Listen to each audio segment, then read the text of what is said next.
దేవుని పరిశుద్ధ నామానికి సంపూర్ణ మహిమ కలుగునుగాక. ప్రభువైన యేసుక్రీస్తు నామములో ప్రియులందరికీ ప్రేమ వందనాలండి. ఎంతో భారముతో ప్రార్థనాపూర్వకంగా వాక్యానుసారంగా చేస్తున్న ఈ వీడియోస్ను మీరు ఎంతగానో ఆదరించి ప్రేమించి ప్రోత్సహిస్తూ అనేకులకు పరిచయం చేస్తున్నందుకు ప్రభు నామములో మీ అందరికీ నా కృతజ్ఞతలండి. మీరు చూపిన ప్రేమను మరుచుటకు దేవుడు అన్యాయస్తుడు కాదు. తప్పక ఈ వర్తమానాలు మీరు ఆఖరి వరకు చూడండి. పూర్తిగా ఆఖరి వరకు మీరు వింటే తప్పకుండా మీకు మంచి సబ్జెక్టు దొరుకుద్ది. ప్రభు సముఖంలో అనేకులకి షేర్ చేయండి. ఈ ఛానల్ని సబ్స్క్రైబ్ చేయండి. బెల్ గంట ఉంటుంది, ఆ గంటను కొట్టండి. అలాగే అనేకులకి షేర్ చేసి లైక్ చేయండి.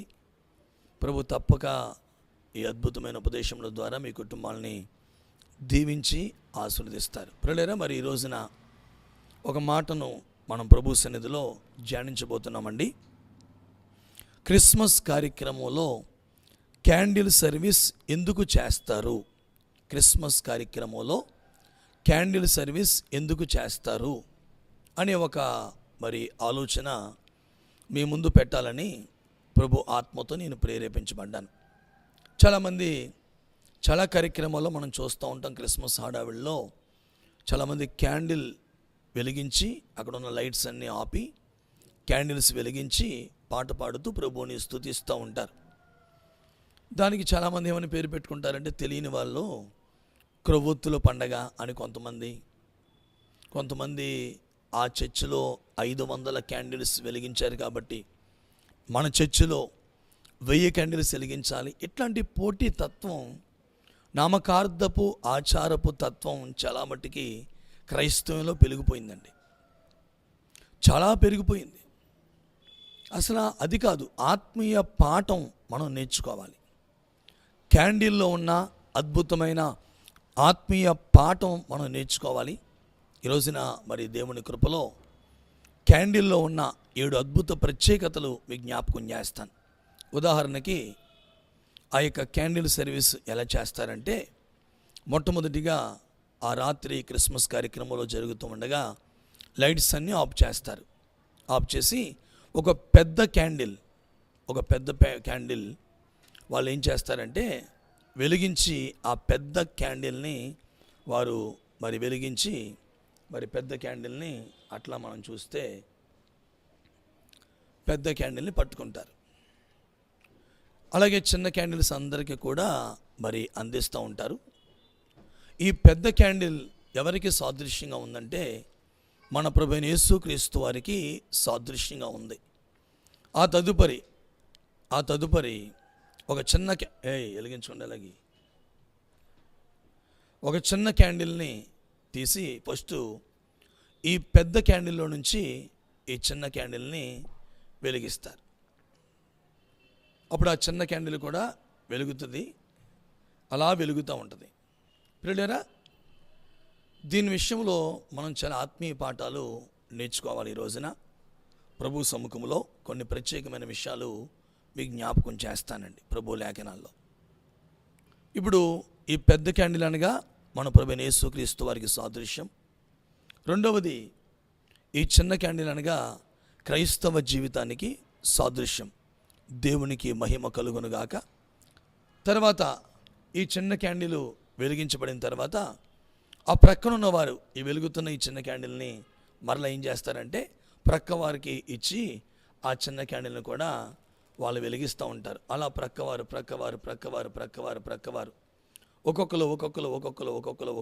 ఒక్కొక్కరు ఆ క్యాండిల్లు అలా వెలిగించుకుంటూ పాట పాడుతూ ప్రభువుని ఆరాధిస్తారు. దీని ఆత్మీయ పాఠాలు ఏంటో మీకు కొన్ని విషయాలు జ్ఞాపకం చేస్తాను. చాలా శ్రద్ధగా మీరు వినాలని ప్రేమతో మీకు మనవి చేస్తున్నాను. దేవునికి స్తోత్రం కలుగునుగాక. ఇది కొవ్వొత్తుల పండగ కాదండి. ఆ చర్చిలో 50 క్యాండిల్స్ వెలిగించారు కాబట్టి మన చర్చిలో 1000 క్యాండిల్స్ వెలిగించాలనే పోటీతో కూడినటువంటి భక్తి కాదండి. ఇక్కడ చాలా ప్రాముఖ్యంగా తెలియపరుస్తున్నాడు ప్రియమైన దేవుని ప్రజలారా. సామెతల గ్రంథం 24వ అధ్యాయము 20వ వచనం ప్రకారంగా సామెతల గ్రంథం 24వ అధ్యాయము 20వ వచనం ప్రకారంగా మరి భక్తిహీనత వలన మానవుని దీపం ఆరిపోయిందండి. భక్తిహీనత వలన మానవుని దీపం ఆరిపోయింది. యోబు గ్రంథం 18వ అధ్యాయము 6-7 వచనాలు. ఎందుకు నేను దీపమని ఈ వాక్యాలు చెబుతున్నానంటే, కింగ్ జేమ్స్ వర్షన్లో, ఇంగ్లీష్ బైబిల్లో,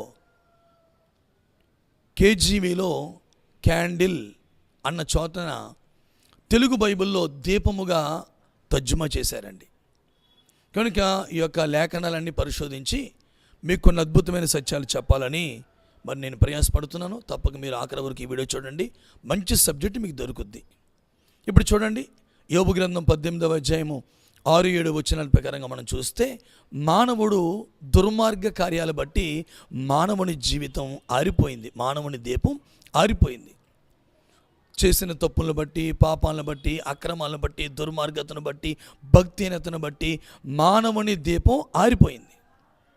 కానీ కీర్తన గ్రంథం 18వ కీర్తన 28వ వచనంలో మనం గమనించగలిగితే, నా దీపమును వెలిగించువాడవు నీవే దేవా. అంటే ఈ పెద్ద క్యాండిల్ని మీకు ముందు చూపించాను. ఈ పెద్ద క్యాండిల్ వెలుగుతూ ఈ చిన్న క్యాండిల్ని ఏం చేసిందంటే వెలిగించింది. అంటే ప్రియమైన దేవుని బిడ్డలారా, మానవుడు పాపములో, అతిక్రమాల్లో, భక్తిహీనతలో, దుర్మార్గతలో, దుష్ట కార్యాలతో తన జీవితాన్ని, తన బ్రతుకుని, తన కుటుంబాన్ని ఆరిపోయిన పరిస్థితుల్లో ఉంటే, యేసుక్రీస్తు ఏం చేస్తారంటే ఆయన దగ్గరికి వచ్చినటువంటి ఆ వ్యక్తులను ఆయన వెలిగించే దేవుడై ఉన్నాడు. స్తోత్రం కలుగునుగాక. క్యాండిల్ సర్వీసులో మనం మొట్టమొదటిగా నేర్చుకోవాల్సిన ఒక అద్భుతమైన పాఠం ఏంటంటే, యేసయ్య నన్ను వెలిగిస్తాడు, నా జీవితాన్ని వెలిగిస్తాడు, నా బిడ్డల జీవితాన్ని వెలిగిస్తాడు అని మనము ఆ సత్యాన్ని గ్రహించాలి. ఆత్మీయ పాఠం. ఈ రోజున నీ ఆర్థిక వ్యవస్థ ఆరిపోయిందా? నీ ఆత్మీయ జీవితం ఆరిపోయిందా? నీ ప్రార్థనా జీవితం ఆరిపోయిందా? నీ పరిశుద్ధ జీవితం ఆరిపోయిందా? నీ ఆరోగ్య పరిస్థితులు ఆరిపోయినాయా? ఇక అంతా అయిపోయింది నా జీవితం అనుకుంటున్నావా? మొట్టమొదటి మాట ఏంటంటే, ఆరిపోయిన నీ జీవితాన్ని, ఆరిపోయిన నీ ప్రార్థన జీవితాన్ని, ఆరిపోయిన నీ పరిశుద్ధ జీవితాన్ని, ఆరిపోయిన నీ ఆర్థిక వ్యవస్థను, ఆరిపోయిన నీ ఆరోగ్య స్థితిని ప్రభు మరలా తిరిగి వెలిగించడానికి శక్తిమంతుడై ఉన్నాడు. ఈ పాఠాన్ని మొట్టమొదటిగా మనం నేర్చుకోవాలి పిల్లలారా. యేసయ్య మనల్ని వెలిగించే దేవుడు, ఆరిపోయిన మన జీవితాన్ని వెలిగించే దేవుడు అని మనము మొట్టమొదటిగా ఈ వచనాలను బట్టి మనము అర్థం చేసుకోవచ్చు. రెండవదిగా పిల్లలారా, మనం ఏం చేసామంటే, ఈ చిన్నది మరలా క్యాండిల్ వెలిగించబడిందిగా, ఈ వెలిగించబడిన ఈ క్యాండిల్ ఏం చేస్తారంటే మళ్ళీ రెండో వ్యక్తి యొక్క చేతిలో ఉన్న క్యాండిల్ని వెలిగిస్తారు. అంటే వెలుగుతున్నటువంటి నీవు అనేకులను వెలిగించాలి. దేవునికి స్తోత్రం కలుగునుగాక. మత్తయి సువార్త 5వ అధ్యాయం 15వ వచనం, మార్కు సువార్త 4వ అధ్యాయము 21వ వచనం. దేవునికి స్తోత్రం కలుగునుగాక. అలాగే లూకా సువార్త 8వ అధ్యాయం 16వ వచనం, అలాగే లూకా సువార్త 11వ అధ్యాయం 33వ వచనాల ప్రకారంగా మనం చూడగలిగితే, ఈ క్యాండిల్ని వెలిగించి కొంచెం కిందనో మంచం కిందనో ఎవరు పెట్టండి, అది అనేకులకు వెలిగించినట్లు దాన్ని క్యాండిల్ స్టాండ్ పైన, దీపస్తంభం పైన దాన్ని పెడతారని ఈ వాక్యాలు తెలియపరుస్తున్నాయి. అంటే ప్రియులారా, వెలిగించబడిన నీవు అనేకులను వెలిగించే బిడ్డగా ఉండాలి. వెలుగు యొద్దకు వచ్చిన నీవు అనేకులను వెలుగైన యేసుక్రీస్తు యొద్దకు నడిపించే బిడ్డగా ఉండాలి. క్రొవ్వొత్తులు వెలిగించుకుని సంబరపడిపోయి డ్యాన్సులు వేసుకుని ఆనందపడిపోవడానికి కాదు. ఈ విషయాలన్నీ కూడా ఆత్మ సంబంధమైన పాఠం మీరు గ్రహించండి ప్రియులారా. ఒకటి, ఆరిపోయిన మన జీవితాలు, ఆరిపోయిన మన కుటుంబ పరిస్థితులు సమస్తాన్ని యేసుక్రీస్తు వారు తప్పక వెలిగిస్తాడని. రెండవది, వెలిగించబడిన నీవు అనేకులను వెలిగించాలి, అనేకులకి వెలిగించే బిడ్డగా ఉండాలి. అనేకులు మన బంధువుల్లో, స్నేహితుల్లో, రక్త సంబంధుల్లో, మన ప్రాంతంలో, మన వీధిలో, మన దేశంలో, మన గ్రామంలో అనేక జీవితాలు ఆరిపోయినాయి. ఒకప్పుడు మనం అలా ఆరిపోయిన స్థితిలో ఉంటే, మనం అలా కృంగిపోయిన స్థితిలో ఉంటే యేసుక్రీస్తు మనల్ని వెలిగించి ఉన్నాడు. అలాగే ఈ దినాలు ఎవరైతే ఇంకా ఆరిపోయి ఉన్నారో, చీకటిలో ఉన్నారో ఆ ఆరిపోయిన జీవితాల్ని రెండవదిగా మనమే ఒక కొరవొత్తుగా వెలుగుచూ వారిని కూడా వెలిగించాలి, వారిని యేసు ప్రభు దగ్గరికి నడిపించాలి. మూడవదిగా ప్రియులారా, మనం చూస్తాం ఈ కొరవొత్తు ఏం చేస్తుందంటే ఈ క్యాండిల్ చీకటిలో వెలుగునిస్తుంది. అలా క్యాండిల్ వెలిగించగానే చూడండి, సేవకులు లైట్స్ అన్నీ ఆపేస్తారు. ఈ క్యాండిల్ అలాగా పెద్ద క్యాండిల్ని సేవకులు వెలిగించి అందరి క్యాండిల్స్ వెలుగుతూ వెలుగుతూ వెలుగుతూ అలాగేమవుద్దంటే ఆ చీకటి అంతా పోయి ఆ చీకటిలో వెలుగు ప్రకాశిస్తున్నట్లుగా మనం చూస్తాం. కాబట్టి మత్తయి సువార్త 5వ అధ్యాయం 14వ వచనంలో యేసుప్రభు వారు ఏమన్నారో తెలిసిన? మత్తయి సువార్త 5వ అధ్యాయం 14వ వచనంలో, మీరు లోకమునకు వెలుగై ఉన్నారు. అంటే చీకటి లోకములో పాపములో అనేకులు బ్రతుకుతూ ఉండగా, చీకటిలో అనేకులు బ్రతుకుతూ ఉండగా మనము వెలిగించబడుతూ చీకటిలో వెలుగునిచ్చేవారిగా మనం మారిపోవాలి. స్తోత్రం కలుగునుగాక. అంటే మనం వెలగాలి, అనేకులు వెలిగించాలి. మూడవది, చీకటిని పాలద్రోలాలి, పాపాన్ని జయించాలి, అక్రమాన్ని జయించాలి. లోకములో చీకటిలో వెలుగుతూ ప్రకాశించు క్యాండిల్స్గా మనమే మారిపోవాలని, మూడవదిగా మనము చీకటిని పాపమును పాలద్రోలేవారిగా, లోకములో వెలిగించేవారిగా, లోకాన్ని వెలిగించేవారిగా మనం ఉండాలని దేవుడు ఈ వాక్యం ద్వారా మనతో మాట్లాడుతున్నారు. అలాగే ప్రియులారా, నాలుగోదిగా మనం గమనించగలిగితే క్యాండిల్లో ఉన్న ఒక అద్భుతమైన ప్రత్యేకత ఏంటంటే అది కరిగిపోవచ్చు, అనేకులకి వెలుగునిస్తుందండి. కరిగిపోద్ది, అది భయమైపోద్దండి. పౌలు కొరింథీయులకు రాసిన 2వ పత్రికలో చెప్తాడండి, ఆఖరి అధ్యాయాలు మనం చూస్తాం కదా. ఆయన అంటాడు, నేను భయమైపోయాను, నేను కరిగిపోయాను, నేను భయమైపోయాను, నేను కరిగిపోయాను అని స్పష్టంగా ప్రభు లేఖనాల్లో ప్రభు మాట్లాడుతూ ఉంటాడు. పౌలు మాట్లాడుతూ ఉంటాడు ప్రభు లేఖనాల్లో. ప్రభువు కూడా పౌల్లోంచి మాట్లాడుతూ ఉంటాడు. యేసయ్యని చూడండి, లోకాన్ని వెలిగించడానికి యేసయ్య కరిగిపోయాడు. పానార్పణంగా పౌలు పోయబడ్డాడు. దేవునికి సంపూర్ణ మహిమ కలుగునుగాక. మనం చూస్తాం ప్రియులారా. కనుక క్రైస్తవుడు ఏమవుతుండాలంటే కరిగిపోవాలి, వ్యయమైపోవాలి, ఖర్చు అయిపోవాలి. ఈ భూమి మీద ఏదో సంపాదించుకుని, ఈ భూమి మీద ఏదో కూర్చేసుకుని, ఈ భూమి మీద ఏదో పోగేసుకోవడం కాదు. దేవుడి నీకు ఇచ్చిన ప్రతి ఆశీర్వాదాన్ని, దేవుడి నీకు ఇచ్చిన ప్రతి దీవెనను స్వార్థ నిమిత్తం వాడాలి. నీ కష్టార్జితము, నువ్వు పొందుకుంటున్న ఆ దీవెన, నీ ఆశీర్వాదము అనేకులను ప్రభు యొద్దకు నడిపించే విధంగా ఉపయోగపడాలి. నీ కష్టార్జితం ద్వారా 1000 మంది పరలోకానికి రావాలి. స్తోత్రం కలుగునుగాక. కనుక క్రొవ్వొత్తు కరిగిపోద్ది, క్రైస్తవుడు కూడా కరిగిపోతూ అనేకులను వెలుగునిస్తాడు. అలా ఏమైపోతారు, ఖర్చు అయిపోతారు. ఈ పాఠాన్ని మనం నేర్చుకుంటున్నాం. అలాగే ప్రియులారా, మనం చూస్తాం కదా, మరి సామెతల గ్రంథం 31వ అధ్యాయం 18వ వచనంలో చెప్తాడండి.